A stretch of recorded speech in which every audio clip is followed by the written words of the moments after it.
So you won't be watching this on Facebook. Yes, CPX has been caught up in the shutdown of so many other groups with Facebook. So many not-for-profits that do great work, surf life-saving, and political groups. The West Australian Liberal Party days out from a state election. So what is this all about? Well, it's our government instituting a code for bargaining so that Australian news outlets can be paid by Facebook for the journalism and stories they post. Facebook, of course, is saying we're just a platform. And if you choose to post your stories, we can choose to say we're not going to accept them, so we won't get blackmailed for dollars.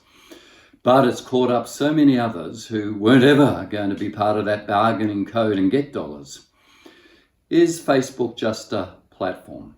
I actually think it's much more. It's more like one of the 21st century robber barons, so powerful in its reach and dominance. A reach for good and bad. Bad in Myanmar, where Facebook was used to incite genocide against the Rohingyas. Bad in the Christchurch massacre, live streamed. Good in Hong Kong, where street protests can be organised against the crackdown on democracy. But Facebook now is so dominant that whether they're radical left or right-wing groups, these groups on Facebook can ferment and change the culture. Plucky little Australia, the first to call for an international inquiry on COVID coming out of Wuhan, and boy, have we paid for that.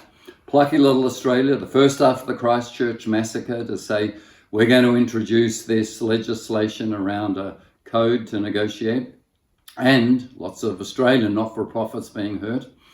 But I think it's deeper. I think that Facebook is more like a 21st century robber baron that needs antitrust laws to break it up. As the Apostle Paul says, it's now a principality and power.